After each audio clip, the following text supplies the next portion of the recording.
Good morning po, magandang umaga po. Ito po yung mga alaga kong Black Astrolot. Ano po ito wala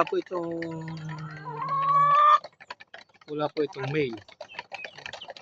Ayun o, nangingitlog na ho yung ilan dyan. Ano po ito, 22 pieces, 22 peraso. Sa tingin ko, meron ako nakikitang pwede siyang gawing business talaga eh. Kasi ang pagkain po nila, sa loob ng 3 araw, nagkakahalaga lang po ng 96 pesos.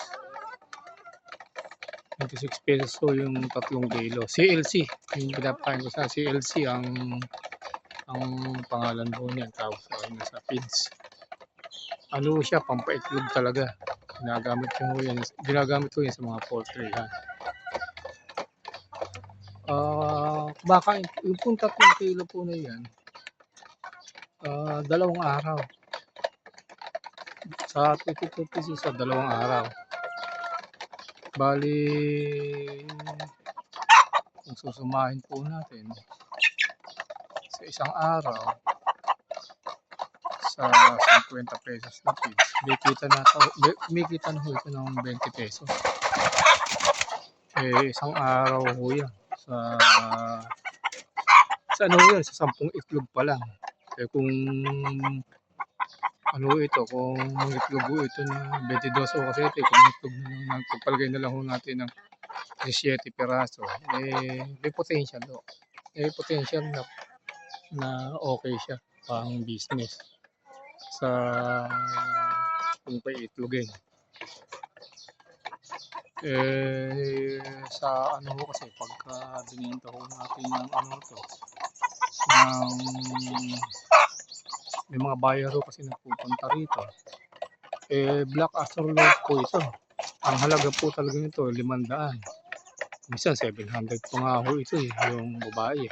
Yung lalaki 1,000 kaya 700 din o kaya 800. Kinukuha lang po sa akin ng 140 per kilo. Lugi tayo doon pagka gano'n. Kaya ang ginawa ko, pinag-aralan ko, paitlog ko. Tingnan ko kung may potential na kikita. Pero po, may potential. Kaya lang, hindi naman siya kasi masyadong kalaki yan. Kasi nga po, ilang piraso lang po ito, 22. Marami po akong alaga ngayon na manok. Pero ito, mga Black Astrolot pamukon. Ito yung sa baba, mix na po ito. Naka-cross bridge na po ito. Ito, Kabir, Black Astrolot. 30 piraso po yan. Dito, pakita ko po sa inyo. Black Astrolot. Tapos, meron akong manok dito na galing sa Bisaya. Sa Visayas region. Ito po yung pala yung mga kinross ko sa Kabir, Black Astrolot, yung galing sa Bisaya na manok. Pupuntahan ko po.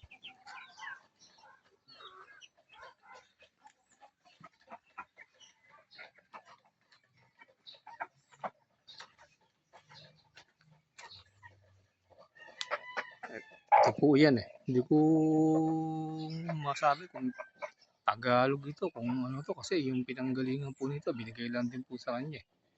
Yan, nakakross na po yan. Yan po yung mga anak niya. Yan. Ito po yung inahin, black.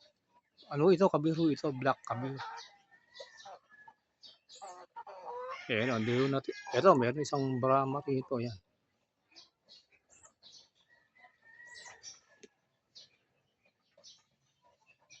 Ayan po, pero tingnan po natin yung iba pa. Ito, mga Kabir na to. Nawalan ko.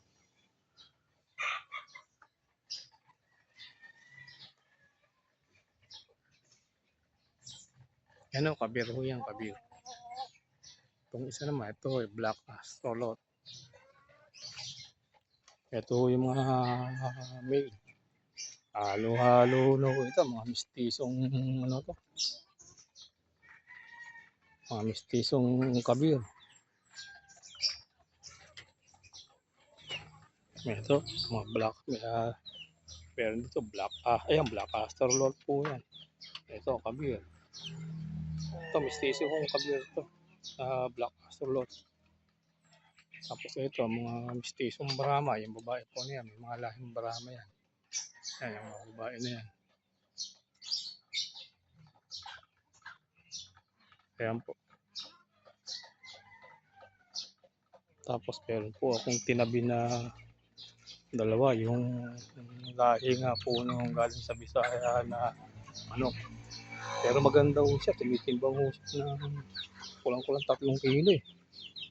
2.5 po ang tinitimbang. Kaya hindi natin masabing Tagalog eh. Kasi mabigat eh.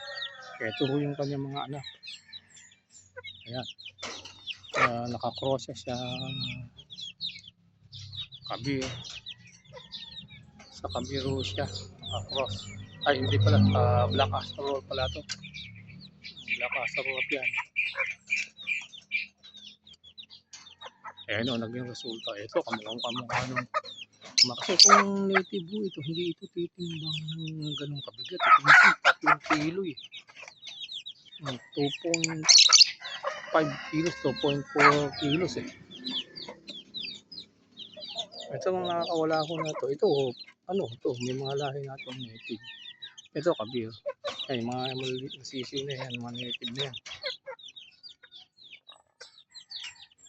Ito, mga kabir. Ayan, black astrolot, saka kabir yan, halo-halo na. Ayan o, isang palahi ko pa na kagaya rin po ng pakita ko sa inyo. Manok na galing sa Bisaya. Pero maganda siyang ang klase. Kasi malalaki. Sige po, dito na lang po muna.